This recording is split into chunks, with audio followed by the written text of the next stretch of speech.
बेटी के पैसे। पापा अभी ऑफिस से आए थे। श्रेया बैठकर टीवी देख रही थी। पापा कुछ परेशान से दिख रहे थे। उन्होंने आते ही कहा, ये टीवी बंद कर दो। श्रेया, जी पापा। क्या बात है, आप कुछ परेशान से लग रहे हो। पापा, कुछ नहीं बेटी, जा एक गिलास पानी ला मेरे लिए। यह आवाज़ें सुनकर किचन में काम कर रही थी शालिनी जी पानी लेकर आईं और श्रेया से कहा, शालिनी जी ने, बेटा जरा जाकर किचन में देख, मैंने सब्जी बनने के लिए रखी है, मैं अभी आती हूँ। श्रेया अंदर चली गई। तब शालिनी जी ने पूछा, क्या बात है, आप बहुत परेशान दिखाई दे रहे हैं। मोहन जी, शालिनी, मेरी नौकरी चली गई। कंपनी काफ़ी समय से घाटे में चल रही थी। मेरे साथ कई लोगों को काम से निकाल दिया गया। समझ नहीं आ रहा है आगे क्या होगा इस घर का। किराया, गाड़ी की किस्त, श्रेया की शादी के लिए जो एसआईपी शुरू की है, वह सब कहाँ से जाएगा। शालिनी जी, आप चिंता मत कीजिए, आपको इतना कुछ आता है, कोई ना कोई नौकरी मिल जाएगी। हम एक काम करते हैं, कुछ दिन के लिए एसआईपी बंद कर देते हैं। मोहन जी, नहीं नहीं, बेटी की शादी के लिए अभी से कुछ जोड़ेंगे तभी कुछ बन पाएगा। तुम जानती तो हो आजकल लड़के वाले कैसे मुंह फाड़ते हैं। यह सब बातें श्रेया किचन में सुन रही थी। वह झट से बाहर आई।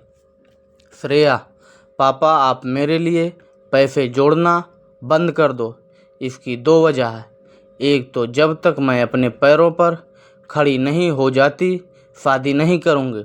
दूसरी, मैं ऐसे लड़के से शादी करूँगी जो दहेज नहीं लेगा। अपनी नन्ही सी बेटी की बात सुनकर मोहन जी हंस पड़े। मोहन जी, बेटी, अभी तू केवल 10 साल के और दादी की तरह बातें करते। चिंता मत कर, मैं तेरी शादी बड़ी धूमधाम से करूँगा। शालिनी जी, हमारी बेटी बहुत समझदार है, यह बिल्कुल सही कह रही। यह कहकर तीनों हंसने लगते हैं। घर का माहौल खुशनुमा हो जाता है। अगले दिन सुबह मोहन जी तैयार हो रहे थे, तभी शालिनी जी ने पूछा, आप सुबह सुबह कहाँ चल दिए। मोहन जी, ओ आज संडे है, अपने कुछ दोस्तों से मिलने जा रहा हूँ, शायद कहीं नौकरी का इंतज़ाम हो जाए। उनके जाने के बाद शालिनी जी फ़ोन पर अपने भाई से बात करने लगी और रो रही थी। शालिनी जी, भैया ये किसी को कुछ बता नहीं रहे हैं, लेकिन बहुत परेशान हैं। क्या करूं, कुछ समझ नहीं आ रहा। अगर इन्हें जल्द नौकरी ना मिली तो ना जाने हमारा क्या होगा। श्रेया अभी अभी स्कूल से आई थी। वह मम्मी से खाना लेने आ रही थी, तभी गेट के पीछे से उसने सारी बातें सुन ली। उसके लिए यह सब नया था। उसे सारी बातें समझ में आ रही थी। उसके मम्मी पापा कितने परेशान थे। अगले दिन मोहन जी घर में बैठे थे। आज श्रेया की छुट्टी थी। घर का माहौल एकदम शांत था। कोई किसी से बात नहीं कर रहा था। श्रेया, पापा आप भी ताऊ जी की तरह कोई बिजनेस क्यों नहीं करते। शालिनी जी, बेटा ये सब क्या सुबह सुबह लेकर बैठ गई। ताऊ जी ने कई सालों में बिजनेस जमाया है, हम ये सब कैसे कर सकते हैं। इसके लिए पैसा कहाँ से आएगा। श्रेया, मम्मी मेरी शादी के लिए आप बचपन से सेविंग कर रहे हैं। अगर उस पैसों से पापा बिजनेस शुरू करें तो कैसा रहेगा। मोहन जी, नहीं नहीं बेटा, हम उस पैसे को तो हाथ भी नहीं लगा सकते। कल बिजनेस नहीं चला तो सारा पैसा डूब जाएगा। श्रेया, पापा क्या हो जाएगा? अगर पैसा डूब गया, मैं बड़ी होकर पैसा कमा लूँगी, फिर शादी कर लूँगी। आपको मेरी कसम, मेरी चिंता छोड़कर उस पैसे को बिजनेस शुरू कर लीजिए।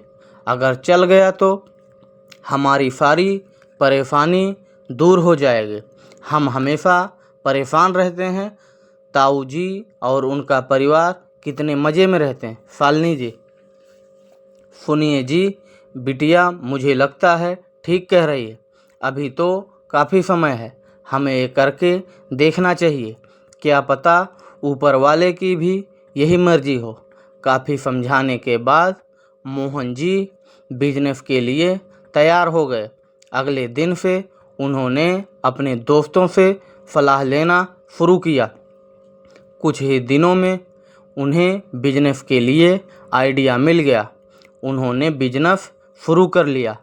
शुरू में बहुत परेशानी आई, लेकिन धीरे धीरे उनका बिजनेस अच्छा चलने लगा। पूरा परिवार बहुत खुश था।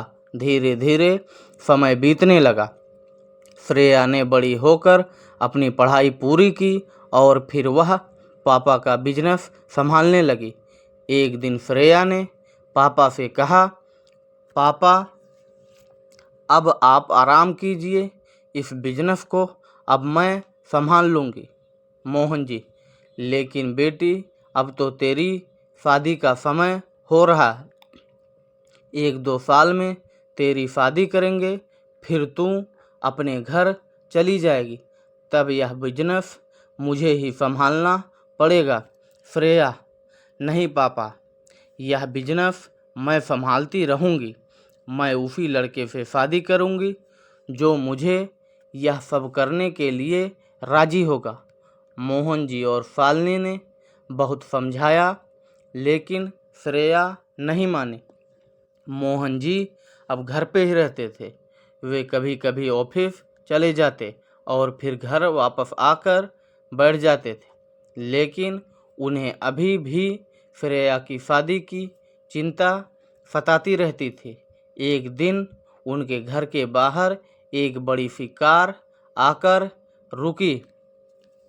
उसमें से एक सज्जन अपनी पत्नी और बेटे के साथ आए।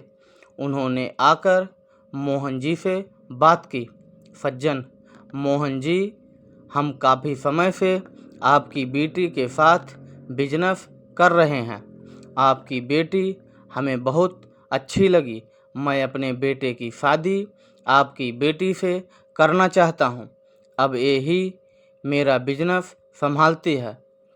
मोहन जी, ये तो मेरा सौभाग्य होगा, लेकिन मुझे श्रेया से पूछना पड़ेगा। सज्जन जी,